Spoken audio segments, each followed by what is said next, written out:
A irmã Zezé Franco, do Rio de Janeiro, apresentou o programa na Web Rádio Cristo Consolador, Casas e Contos Espirituais à Filha Rebelde. É um programa imperdível. Nós convidamos você para nos acompanhar na reprodução desse programa aqui na Estação da Luz, na página Estação da Luz Espírita. A nossa página não tem fins lucrativos. O objetivo é reunirmos aqui esse material, como o programa que será rodado na sequência, programa imperdível, que trata exatamente do papel dos pais, dos filhos, a educação que precisa ser dada. Bom, a Zezé faz uma verdadeira viagem com esses ensinamentos que traz até nós. Programa Espírita, Casas e Contos Espirituais, Filha Rebelde, do livro Contos e Pontos do Irmão X, com Zezé Franco, na Web Rádio Cristo Consolador, de São Paulo. Muitíssimo obrigado pela sua companhia. Lembrando que a nossa página não tem fins lucrativos. O objetivo é esse, divulgar a doutrina espírita. Muitíssimo obrigado e vamos ao programa.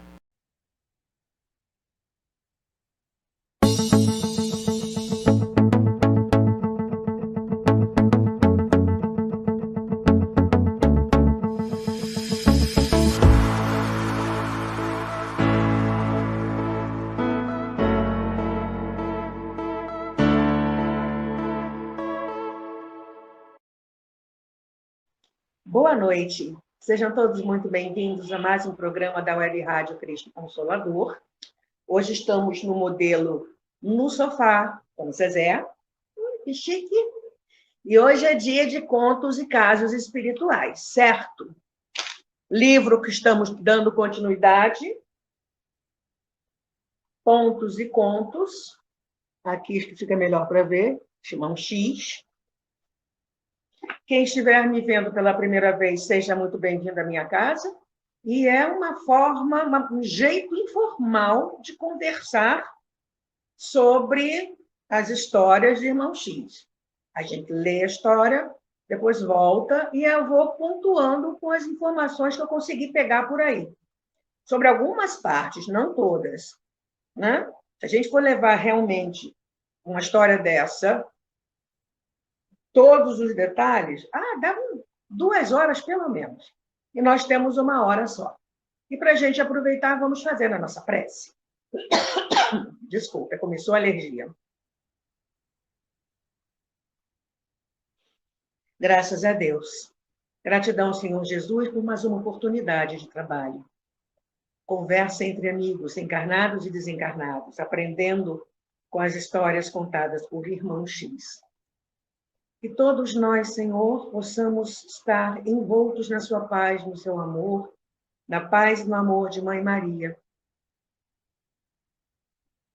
Que sejamos nós encarnados ou desencarnados. Muita paz para todos nós, graças a Deus. Então, a pergunta que não quer calar, vocês já decoraram, né? Não é possível. Como você está se sentindo hoje? E a pergunta 2, água está por perto? Eu já vou inaugurar, porque a garganta já começou, né?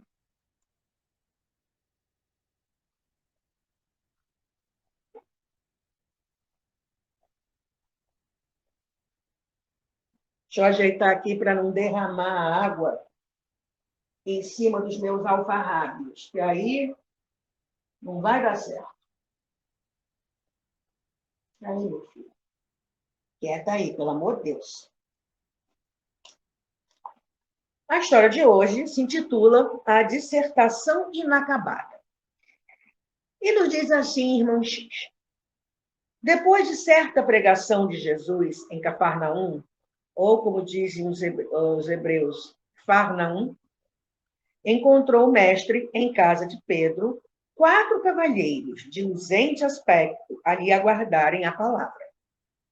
Vinham de longe, explicaram atenciosos. Judeus prestigiosos da Fenícia moravam em Sidom. Já haviam bebido a cultura egípcia e grega tanto quanto a filosofia dos persas e babilônios. O anúncio da boa nova chegara-lhe aos ouvidos. Desejavam servir nas fileiras do novo reino, combatendo a licenciosidade dos costumes, na avareza dos ricos e na revolta dos pobres. Aceitavam o Deus único e pretendiam consagrar-lhe a vida. De quando em quando, os recém-chegados retificavam as dobras das irrepreensíveis túnicas de linho alvo ou acentuavam de leve o apuro das sandálias. O Senhor ouviu-lhes as informações com admirável benevolência. Cada qual falou por sua vez, comentando as angústias do problema social na poderosa cidade de que provinham, e, após encarecerem a necessidade de transformações políticas no cenário do mundo, esperaram, curiosos, a palavra do Cristo, que lhes afirmou bondoso.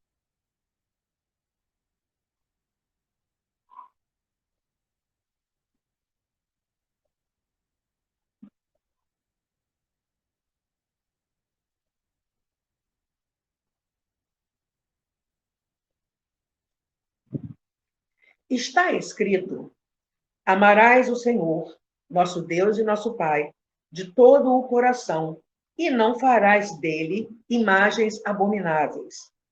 Eu, porém, acrescento: fugi igualmente à idolatria de vossos próprios desejos, aniquilai o exclusivismo e não vos entronizeis na mentira, porque estaríeis lesando a sublime divindade.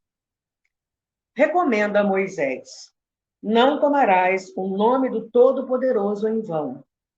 Esclareço-vos, contudo, que ninguém deve menoscabar o nome do próximo na maledicência, na calúnia, no verbo inútil ou desleal. Determina o decálogo: santificarás o dia de sábado. Exorto-vos, entretanto, a não converterdes semelhante artigo em escora da ociosidade sistemática.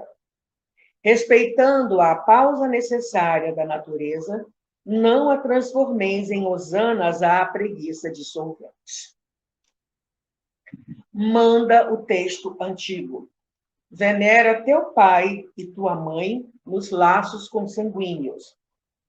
Todavia, é imperioso reconhecer a necessidade de respeito a todos os homens, dignos, onde estiverem, olvidando-se no bem geral as fronteiras de raça, família, cor e religião, compreendendo-se que acima dos limites impostos pelo sangue na terra, prevalecem os imperativos sagrados da família universal.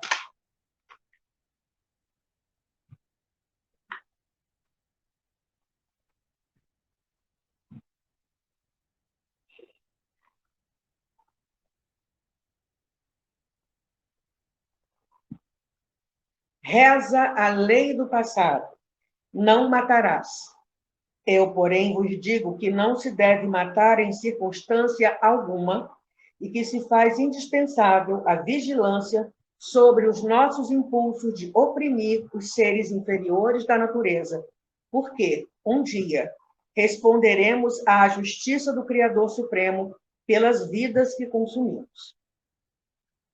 Pede o venerável testamento: não cometerás adultério.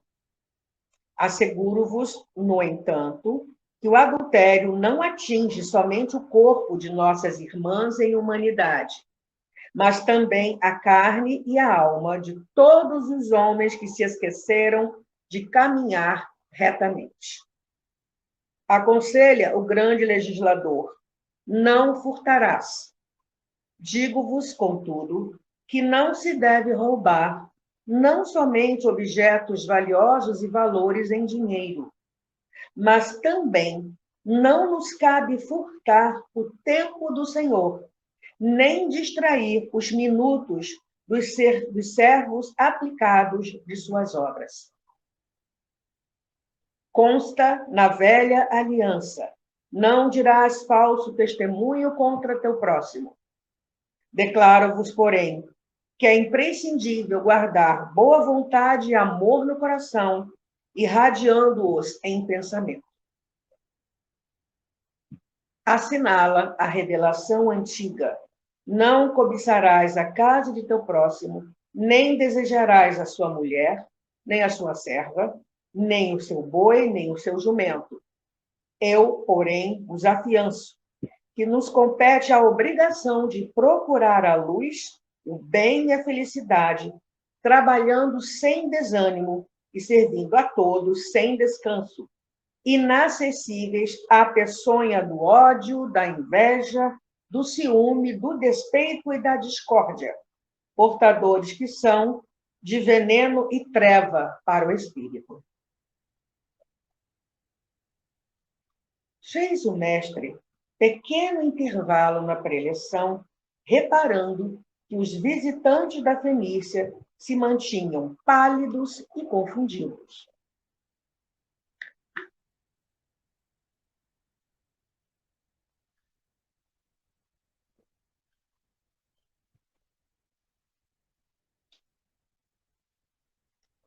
Nesse ínterim, a sogra de Pedro reclamou-lhe a presença no quarto próximo. E Jesus, rogando ligeira licença, prometeu prosseguir nos ensinamentos novos por mais alguns instantes.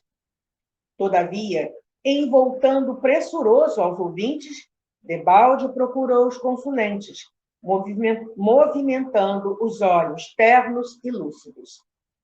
Na sala silenciosa não havia ninguém.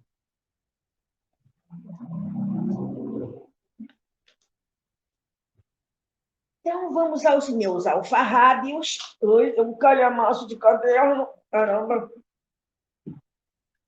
Com certeza, quem tem esse livro, por favor, volte lá e reveja, releia, medite. Antes que eu esqueça, o programa das terças-feiras sobre Eurípides Barçanufo, médium e apóstolo, passará a ser às 20 horas, a partir de terça-feira da semana que entra. Ok? 20 horas. Vai deixar de ser às 16 horas, o programa de Eurípides, sobre Eurípides Barçanufo, às terças-feiras, passará a ser às 20 horas. Ok? Então, vamos lá. A primeira coisa que o irmão X destaca é o aspecto dos homens que procuravam Jesus. E era completamente diferente da maioria.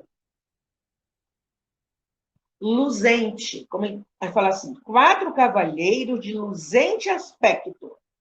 Luzente, que luz, ou brilha, fulgurante, reluzente, eram estudiosos, né? Já tinham adquirido a cultura egípcia, a grega, a filosofia dos persas e dos babilônios, e, entre aspas, tinham até boas intenções. Servir nas fileiras do novo reino, que Jesus anunciava, né? Combate a licenciosidade de costumes e consagrar-se a Deus.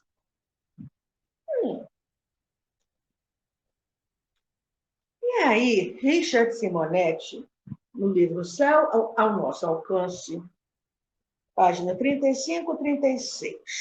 Está aqui. Então, esses homens estavam, de alguma forma, à procura de Deus, concordam? Eles aceitavam o Deus único e queriam consagrar-se a Ele. E aí, Richard Simonetti nos fala assim, a visão de Deus. 2 pessoas conversando. Procuro por Deus. Será que o encontrarei neste centro espírita? Deus está em toda parte. Ledo engano. Frequentei muitas igrejas, percorri muitos caminhos e só vi mentira e hipocrisia. Se você quiser se esconder de Deus, vá aos templos religiosos. Espero que aqui seja diferente. Temo que não. Aqui também há a fragilidade humana. Gente fazendo propaganda contra Deus. Gente fazendo força para encontrar Deus. Talvez Deus seja uma abstração, uma fantasia. Os próprios religiosos não o encontram. Qualquer pessoa de bom senso sabe que se Deus não existisse, seria preciso inventá-lo. Somente assim podemos justificar a origem do universo e a nossa própria existência. Então, por que não o vemos? Você já experimentou caminhar com óculos embaçados? Só se fosse tolo. É esse o problema. Muita gente se perde na procura de Deus por falta de transparência nos visores da alma. Como torná-los transparentes? Renove-se, combatendo mazelas e imperfeições. Quando estarei pronto? Quando houver eliminado todo o mal de seu coração. E aí os nossos companheiros aqui, né? Estavam cheios de boas intenções, mas, ao mesmo tempo, extremamente vaidosos, né? Eles demonstravam pelos gestos que eles eram vaidosos. Ajeita a roupa daqui, uma roupa, né, custosa, cara, mostra assim a pontinha da sandália, como que diz, olha, eu tenho dinheiro, eu sou alguém importante. Né? Aí Emmanuel, no livro Caminho, Verdade e Vida, na lição 101, Tudo em Deus, página 217, 218, já achei. Eu não posso de mim mesmo fazer coisa alguma. Jesus, segundo João 5,30. Constitui ótimo exercício contra a vaidade pessoal a meditação nos fatores transcendentes que regem os mínimos fenômenos da vida. O homem nada pode sem Deus. Todos temos visto personalidades que surgem dominadoras no palco terrestre, afirmando-se poderosas sem o amparo do Altíssimo. Entretanto, a única realização que conseguem efetivamente é a dilatação ilusória pelo sopro do mundo, esvaziando-se aos primeiros contatos com as verdades divinas. Quando aparecem, temíveis, esses gigantes de vento, espalham ruínas materiais e aflições de espírito. Todavia, o mesmo mundo que lhes confere pedestal projeta-os no abismo do desprezo comum. A mesma multidão que lhes assopra incumbe-se de repô-los no lugar que lhes compete. Os discípulos sinceros não ignoram que todas as suas possibilidades procedem do Pai amigo e sábio, que as oportunidades de edificação na terra, com a excelência das paisagens, recursos de cada dia e bênçãos dos seres amados, vieram de Deus, que os convida pelo espírito de serviço a ministérios mais santos. Agirão desse modo amando sempre, aproveitando para o bem e esclarecendo para a verdade, retificando caminhos e acendendo novas luzes, porque seus corações reconhecem que nada poderão fazer de si próprios e honrarão o Pai, entrando em santa cooperação nas suas obras. E será que os nossos amigos se enquadrariam aqui no modo certo de um discípulo agir, já que eles, né, queriam consagrar a vida a Deus?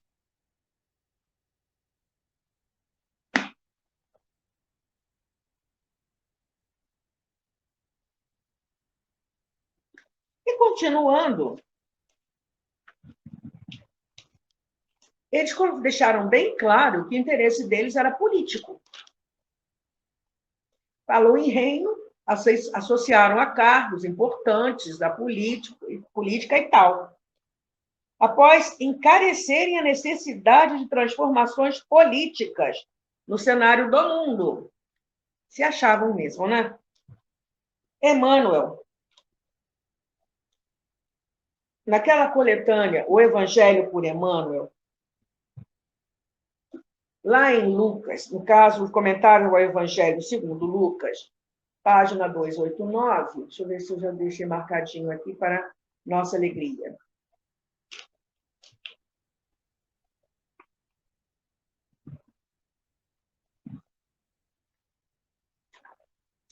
Sim. A frase que está em Lucas 22, 27. Eu, porém, no meio de vós, sou como aquele que serve. Jesus, segundo Lucas. O grande servidor.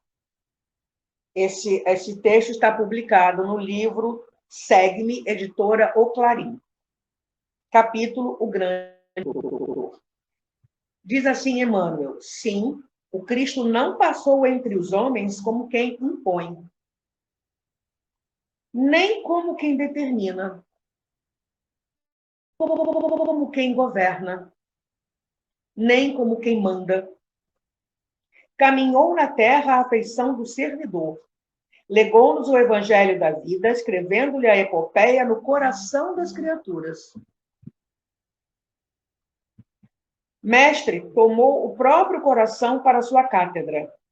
Enviado celestial, não se detém num trono terrestre e aproxima-se da multidão para auxiliá-la. Fundador da Boa Nova, não se limita a tecer-lhe a coroa com palavras estudadas, mas estende-a e consolida-lhe os valores com as próprias mãos. A prática é o seu modo de convencer. O próprio sacrifício é o seu método de transformar.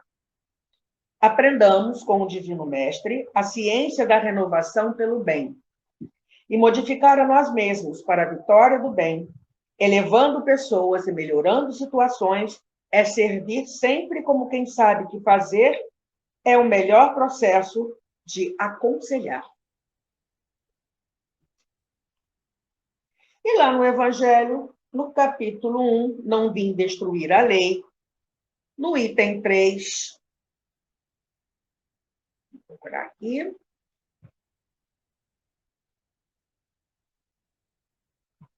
introdução, Kardec falando sobre o Cristo.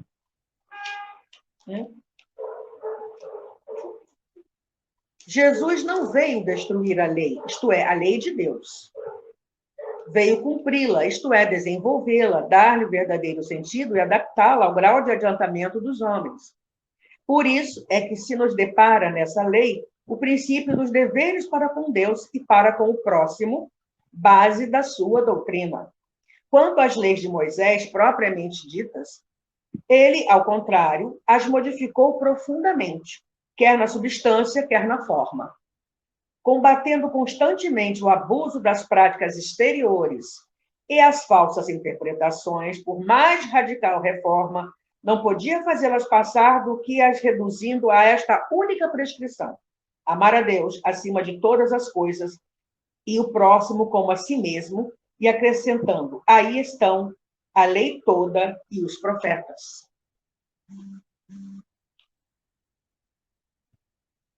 E aí Jesus começa a responder, né? Já que o pessoal estava ali para ouvir o que ele tinha a dizer, Jesus começa a responder. Vamos lá. Primeiro que ele fala sobre amar seu Deus, nosso Pai, tarará, tarará, para fugir igualmente à idolatria de vossos próprios desejos. Idolatrar os nossos desejos, idolatrar é aquele que ou que está, quem está cegamente apaixonado. Ídolos vem do latim idolum, do grego eidolon, fantasma, imagem. Então, é uma imagem que é objeto de culto e representa uma divindade. E ele continua: não vos entronizeis na mentira. Entronizar é elevar. Então, para de falar mentira sobre você mesmo. Para de inventar coisa. Como se diria popularmente, para de caô. Para de inventar. Entronizar é se pôr em lugar importante e ou de destaque. Gente, aí Hamed, no livro, deixa eu pegar aqui do lado, espera aí um instantinho só.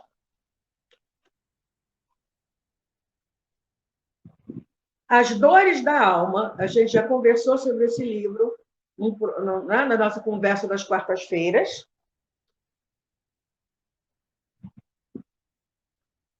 Nos fala sobre algumas coisas, um capítulo inteiro, mas eu só pensei, tá? Sobre egoísmo.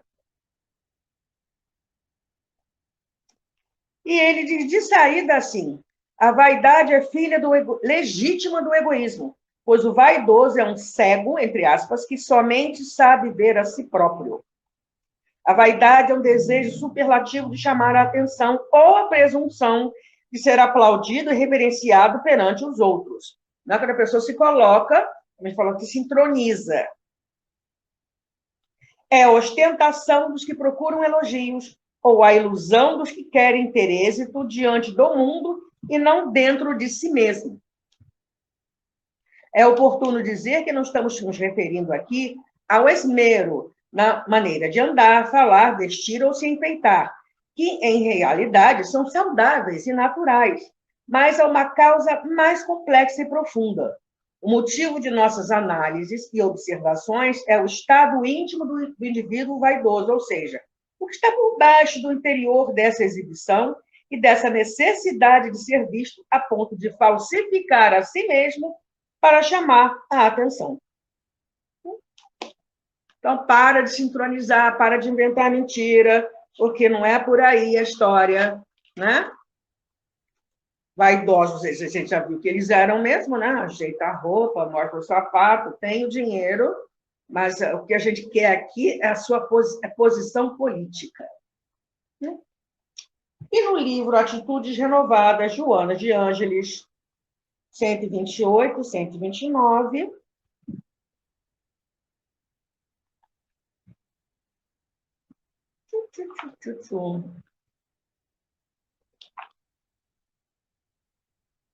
é a sensação de posse que desenvolve a ditadura do ego no comportamento dos indivíduos e das coletividades. Ninguém é dono de nada, possuindo somente aquilo que não lhe pode ser tomado ou destruído, que tem inquestionável existência real. O que se transita por várias mãos, o que se tem transita por várias mãos. Entretanto, o que se é, resultado das aquisições morais, torna-se permanente, proporciona harmonia e predispõe ao prosseguimento das realizações. Em outra parte do mesmo livro,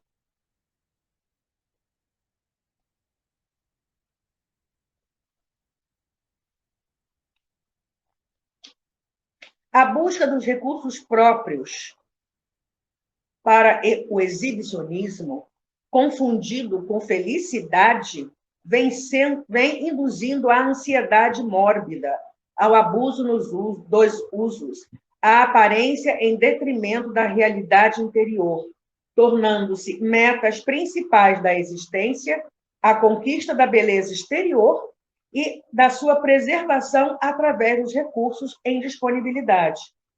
A doentia demanda pela autopromoção com esquecimento significativo da reflexão, da beleza interior, da harmonia, que são fatores básicos para a real conquista do bem-estar. O narcisismo é prática antissocial que degenera em corrupção moral e em insensibilidade emocional.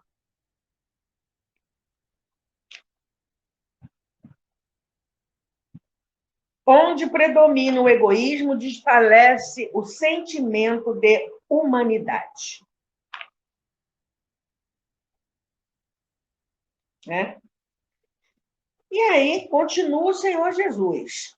Não falaram o nome de Deus em vão. É o que mais a gente faz. Meu Deus, cadê minha chave? Meu Deus, onde eu coloquei a carteira? Meu Deus, eu esqueci no centro. Meu Deus, meu Deus, meu Deus. Não, a gente não faz isso o tempo inteiro? Pois é. Mas, além da gente precisar trabalhar e superar isso, trocar o nome de Deus por outra, puxa vida, cadê minha chave? Uma outra exclamação. Jesus falou para os judeus que estavam ali: ninguém deve menoscabar o nome do próximo na maledicência, na calúnia, no verbo inútil ou desleal. Menoscabar, deteriorar algo, eliminando parte do valor que antes tinha. Diminuir a importância ou o valor de algo ou alguém. Desdenhar. E sobre a calúnia, no Evangelho segundo o Espiritismo, no capítulo 12,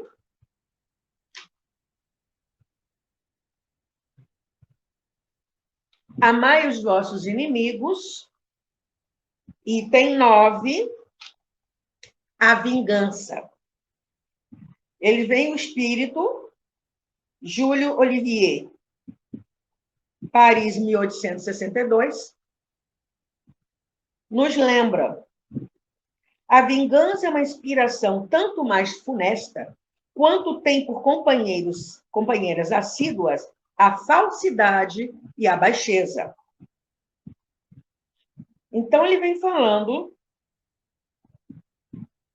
as mais das vezes assume aparências hipócritas, ocultando nas profundezas do coração os maus sentimentos que o animam, a pessoa vingativa. Toma caminhos escusos, segue na sombra o inimigo que de nada desconfia e espera o momento azado para, sem perigo, feri-lo. Esconde-se do outro, espreitando-o de contínuo, prepara-lhe odiosas armadilhas e, em sendo propícia a ocasião, derrama-lhe no copo veneno. Quando seu ódio não chega a tais extremos, ataca-o, então, na honra e nas afeições. Não recua diante da calúnia e suas pérfidas insinuações, habilmente espalhadas a todos os ventos, se vão avolumando pelo caminho. Em consequência, quando o perseguido se apresenta nos lugares por onde passou o sopro do perseguidor, espanta-se de dar com semblantes frios, em vez de fisionomias amigas e benevolentes que outrora o acolhiam. Fica estupefato quando mãos que se lhe estendiam agora se recusam a apertar as suas. Enfim, sente-se aniquilado ao verificar que os seus mais caros amigos e parentes se afastam e o evitam. O covarde que se vinga assim é 100 vezes mais culpado do que o que enfrenta o seu inimigo e o insulta em plena face.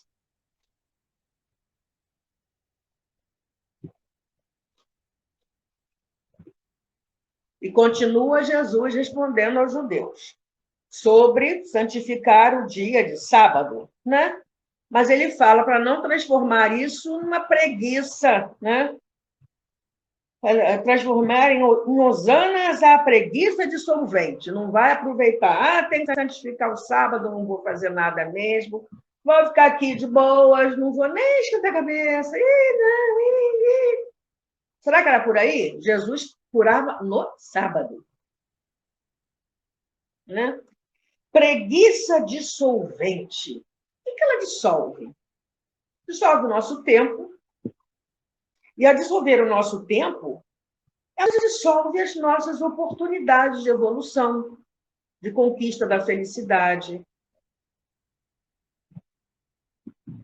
Joana de Ângeles, num livro, que eu não vou falar, porque eu acho que eu não falei dele ainda às quartas-feiras, não vou dar o título. Página 199. Não, perdão, esse é o outro livro. Página 27, 28 e 30, com Joana. Vamos lá. Preguiça.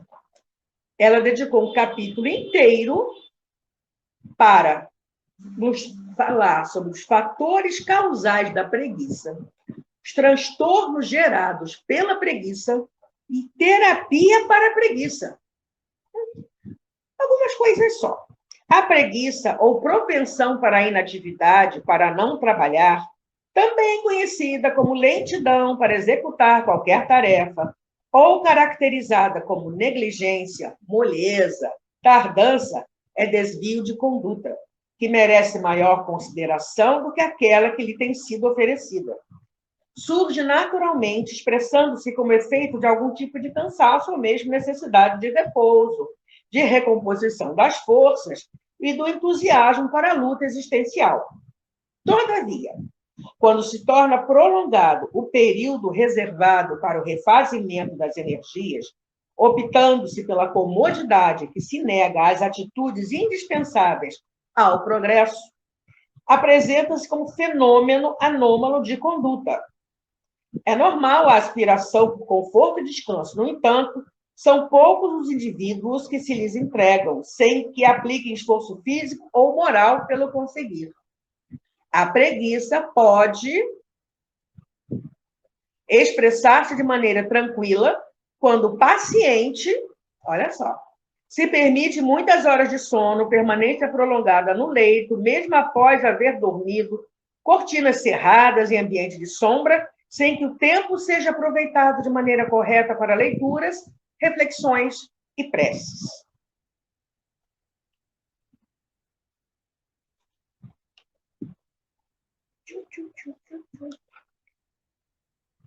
Do ponto de vista espiritual, o paciente da preguiça, que se pode tornar crônica, ainda se encontra em faixa primária de desenvolvimento, sem resistências morais para as lutas, nem valores pessoais para os desafios.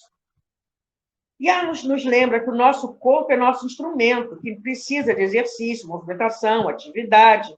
Enquanto nós, espíritos, precisamos de reflexões, pensamentos edificantes contínuos para nutrir, para que a gente se nutra de energia saudável, o corpo impõe outros deveres, tá? Fica nessa indolência, flacidez muscular, perda de movimentação, dificuldades respiratórias, digestivas, num quadro doentio que tende a piorar cada vez mais caso não haja uma reação positiva. Vamos ir no livro Instruções Psicofônicas, Meimei, nos diz assim: meus irmãos, Jesus nos abençoe. É a bênção de Deus que se refaz na bênção das horas. Valorizemos por isso o tempo que se chama hoje. Hoje é o sol, a vida, a possibilidade, a esperança. Ontem é o dia que se foi. Amanhã é o dia que virá. Hoje, contudo, é o tempo que está conosco. É a nossa oportunidade de erguer o pensamento a mais altos níveis, de conquistar a felicidade das obrigações bem cumpridas, de proclamar a boa vontade para com todos e estender as mãos aos semelhantes. Hoje é o momento de renovar o coração, varrendo a ferrugem da ociosidade, expulsando o vinagre do desencanto, extinguindo o bolor mofo da tristeza e pulverizando o caruncho do desânimo. São bichos que comem a madeira, tipo cupim. Hoje é dia de sorrir para a dificuldade e ajudar com alegria. Levanta-te, luta e vive, porque hoje é o momento em que o Senhor lança à terra a escada luminosa do trabalho, para que lhe escalemos os degraus ao encontro dele em pleno céu. E ela interrompe a mensagem falando que um outro companheiro espiritual, né,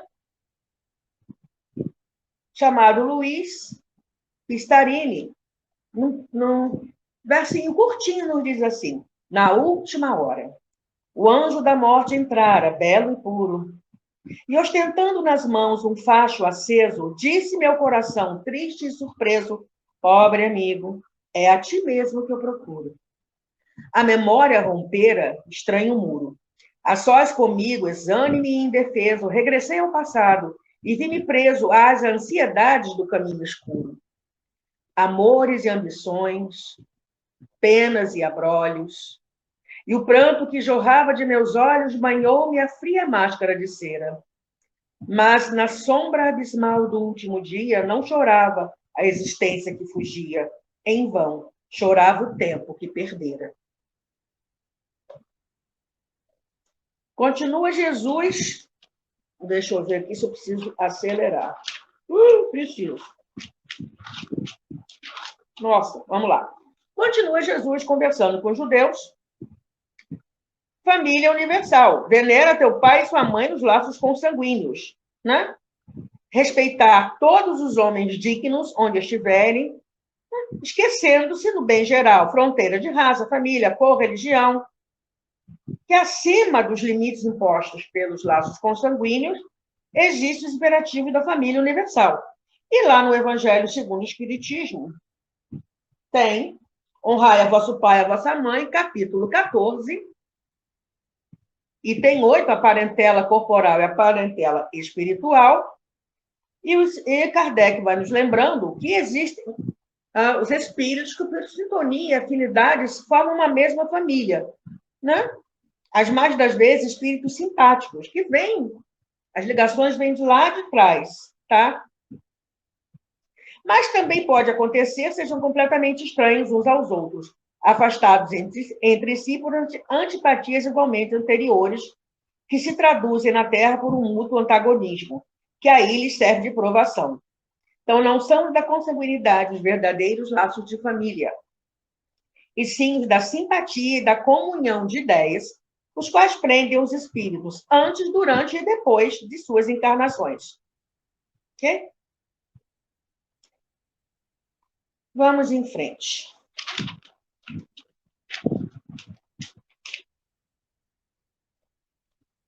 Jesus respondendo aos judeus: não matar em circunstância alguma. Livro dos Espíritos, questão 746.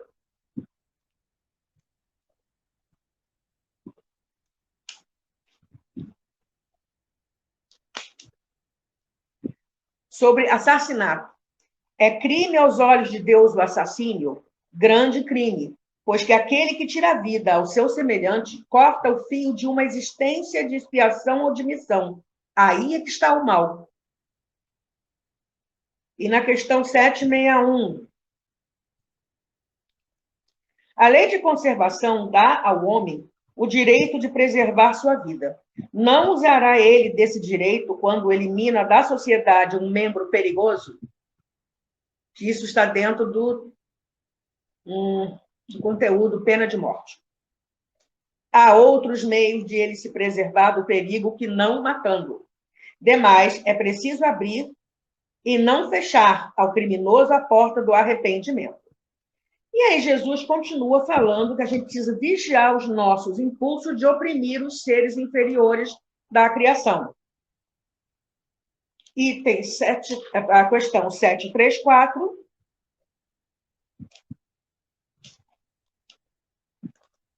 Em seu estado atual, tem o homem direito ilimitado de destruição sobre os animais?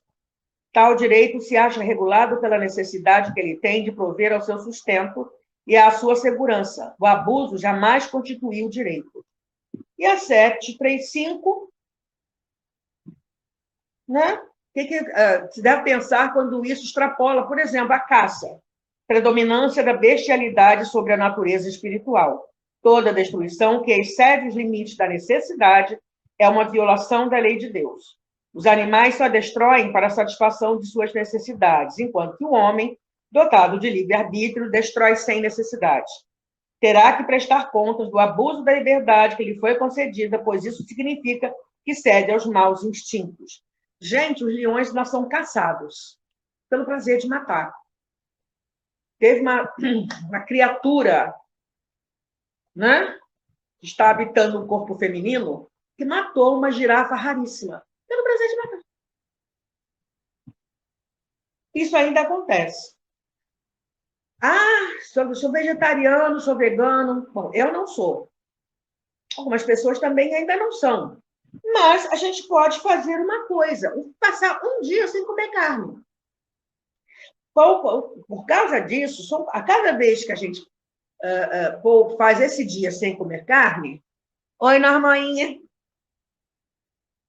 são poupados 14 quilos de gás carbônico. Maria Isabel, tudo bem? Mas chegou. Atrasada, mas chegou. 14 quilos de CO2 emitidos na atmosfera, o equivalente a 100 quilômetros rodados em um carro comum. Boa noite, querida Maria Isabel. A campanha se chama Segunda Sem Carne, Segundas-feiras Sem Carne. Começou em 2003 com Paul McCartney. Para vocês terem uma ideia do impacto, o último dado que eu tive foi que no primeiro semestre de 2019, mais de 42 milhões de refeições sem carne. Tá? E isso gera um bem-estar animal, bem-estar para o clima e nosso bem-estar. Então não custa nada, um dia na semana você cair dentro da macarronada. Né? Desde que você não coloque presunto. Eu ainda coloco queijo na minha. Então, digo até que é queijo sem macarrão. Mas, pelo menos, nenhum animal morreu para que aquele queijo fosse feito. E existem fazendas que cuidam bem do gado leiteiro. Pelo menos isso. Tá? Aí vamos em frente. Adulterar. Né? O adultério não atinge... Diz Jesus assim para eles, que o adultério não atinge somente o corpo de nossas irmãs e a humanidade, mas também a carne e a alma de todos os homens que se esqueceram de caminhar retamente. Vou passar, produção, vou passar hoje um pouquinho do tempo, tá bom? Richard Simonetti, O Céu ao Nosso Alcance de Novo, página 69 e 70. Dois homens conversando na rua. Você viu? O quê? Aquela mulher. Sim, e daí? É de fechar o comércio. Realmente é muito bonita. Seria capaz de uma loucura por ela. Que isso, rapaz? E sua esposa? Calminha, amigo. Sonhar não é pecado. Apenas me imagine em seus braços. Seria o paraíso. Você está a infringir leis de harmonia que regem nossa vida interior. E daí? Esses devaneios acabarão por envolvê-lo com influências espirituais inferiores. Não, nada, isso é caretice. Um pouco de fantasia sempre alegra a existência. Cuidado. Sonhos inconsequentes e viciosos costumam transformar-se em pesadelos. E lá no Novo Testamento,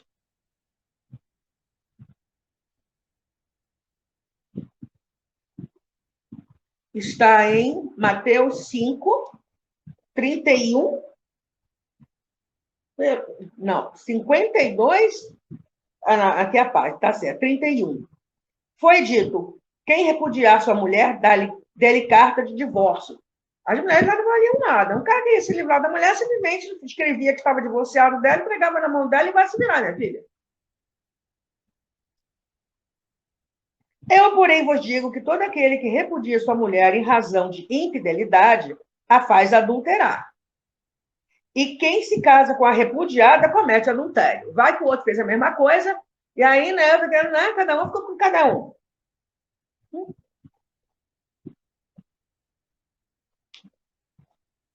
Vamos em frente. Emmanuel. Peraí, Emmanuel ainda não. É Jesus falando sobre roubo, furto. Não só dinheiro, objeto de valor, mas também furtar o tempo do Senhor, nem distrair os minutos dos servos aplicados nas suas obras. Isso também é considerado roubo.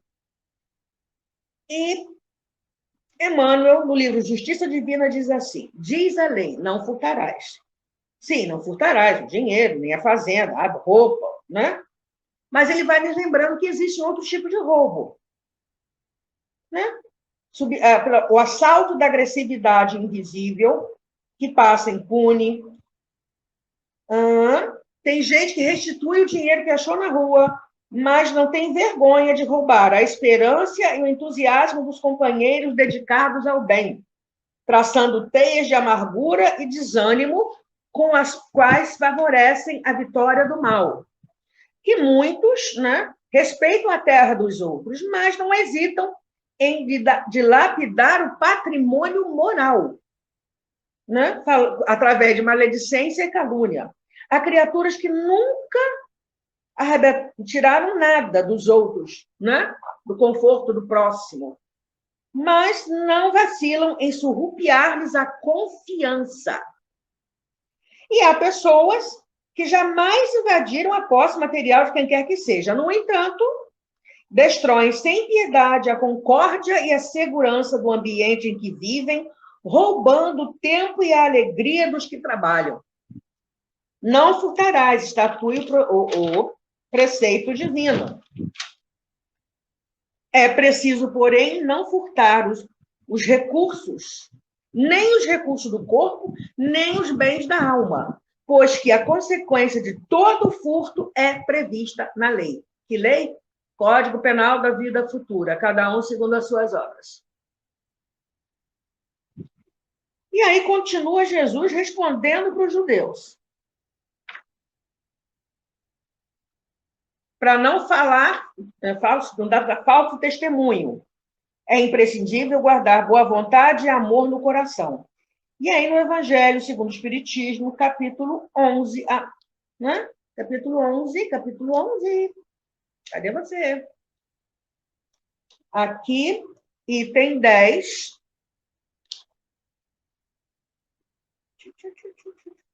No segundo parágrafo, quem fala é Sanson, ex-membro da Sociedade Espírita de Paris, em 1863. Ele nos lembra que amar, no sentido profundo do termo, é o homem ser leal, probo, ou seja, honesto, consciencioso para fazer aos outros o que queria que estes lhe façam. É procurar em torno de si o sentido íntimo de todas as dores que acabrunham seus irmãos para suavizá-las.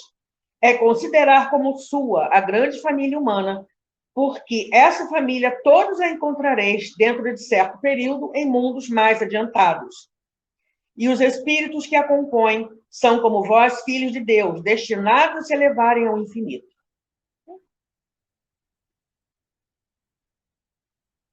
Vamos continuando. Jesus fala,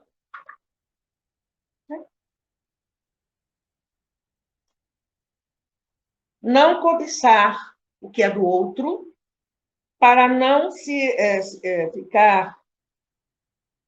Compete a obrigação de procurar a luz, o bem, a felicidade, e ficar inacessível à peçonha, ou seja, um veneno, do ódio, da inveja, do ciúme, do despeito, da discórdia, portadores que são de veneno e treva para o espírito. Ou seja, podem até acabar com a nossa vida, né? As dores da alma, Hamed, na página 203, falando sobre inveja. O invejoso é inseguro e supersensível, irritadiço e desconfiado, observador minucioso e detetive da vida alheia até a exaustão, sempre armado e alerta contra tudo e todos. Faz o gênero de superior quando em realidade se sente inferiorizado. Por isso, quase sempre, deixa transparecer um ar de sarcasmo e ironia em seu olhar para ocultar dos outros seu precário contato com a felicidade. E aí, no livro Os Prazeres da Alma, tem a alegria. Alegria como experiência de religiosidade é um valor que não tem preço. Essa sensação da alma, mais do que qualquer outra coisa, contagia e abranda o coração dos homens. Sobre desapego.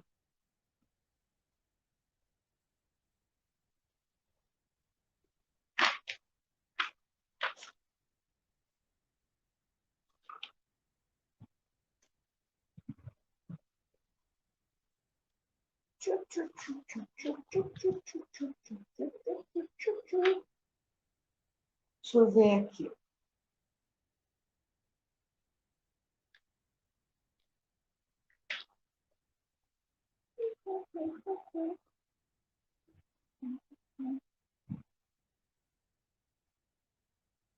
Deixa eu achar aqui, já vou falar para vocês. A mente apegada a fatos, acontecimentos e pessoas é incapaz de perceber a sua essência, a própria essência. Aquele que está agarrado ao ego está vazio do sagrado. Aquele que se liberta do ego descobre que sempre esteve repleto do sagrado.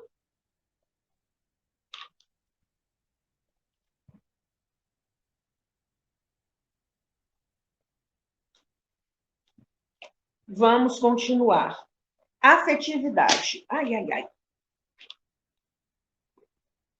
Oh, acho que vou acabar no tempo. Afetividade, página 54, 55. No futuro, a religião superior ou natural só será fundamentada na mais afetuosa fraternidade e professada individualmente pela criatura que superou o ser religioso e desenvolveu em si o ser religiosidade. O que é fraternidade é ter afeto por todos, considerando-os como irmãos. É o nome que se dá ao sentimento que une irmão a irmão. Palavra oriunda do latim frater, fratris, irmão pelo sangue ou por aliança. Fraternizar na real acepção da palavra é comungar das mesmas ideias, dos mesmos ideais ou convicções. E vamos caminhando para o final da nossa conversa. Olha a grossura dos meus alfarrábios, gente. E aí, de vez em quando, uma folha quer se matar. Do livro Um Modo de Entender, Hamed, Serenidade.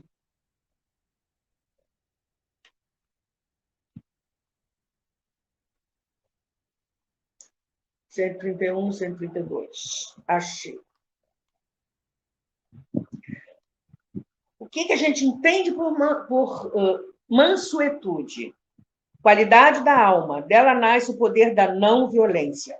Os mansos são aqueles de índole pacífica que conseguiram conquistar a harmonia interior, distribuindo equilíbrio por onde passam, porquanto vivenciam na própria intimidade uma relação harmônica, a razão aliada ao sentimento.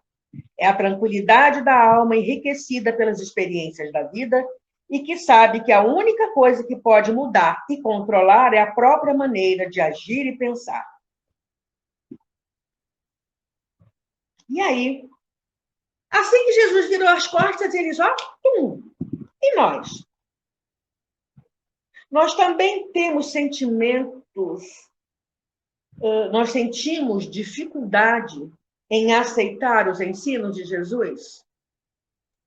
Para terminar, vou ler assim, rapidissimamente, Caminho, Verdade e Vida, As Cartas do Cristo, página 243, 244.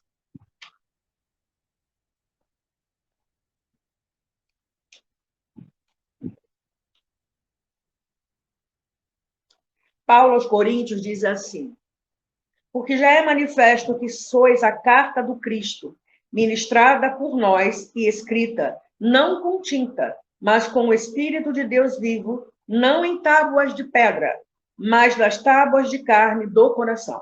Paulo, segunda Epístola aos Coríntios 3:3. E Emmanuel analisa assim: é singular que o mestre não haja legado ao mundo um compêndio. Ele não deixou nenhum livro escrito.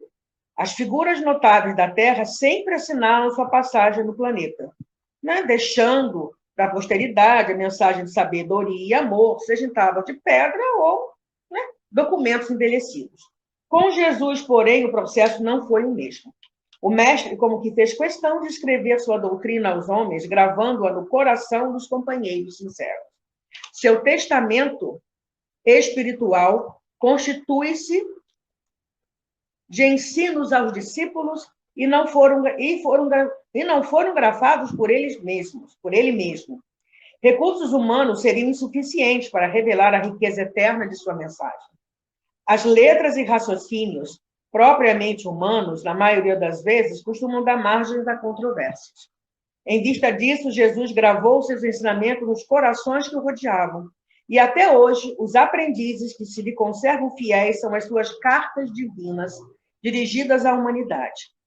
Esses documentos vivos do santificante amor do Cristo palpitam em todas as religiões e em todos os climas. São os vanguardeiros que conhecem a vida superior, experimentam o sublime contato do Mestre e transformam-se em sua mensagem para os homens. Podem surgir muitas contendas a respeito das páginas mais célebres e formosas. Todavia, perante a alma que se converteu em carta viva do Senhor, quando não haja vibrações superiores da compreensão, haverá sempre o divino silêncio. Vamos fazer a nossa prece. Gratidão, Senhor Jesus, por todos os ensinamentos que estão penetrando no nosso coração, no nosso jeito de ser, no nosso jeito de entender. Muito obrigada. Gratidão por esse amor que nos sustenta e nos esclarece. Gratidão à Mãe Maria por nos acolher e nos sustentar nos momentos de preguiça, nos momentos que ainda não são positivos. Mas sabemos que esse amor, seu Senhor Jesus, de Mãe Maria, nos acolhe e envolve a todos, encarnados e desencarnados, e que ele permaneça conosco. Muita paz a todos nós, graças a Deus. Acabou o meu tempo, cravado, alguns segundos. Ei! Até sexta-feira que vem com outra história de Irmão X. Gratidão por ter estado aqui comigo. Fique bem. Tchau!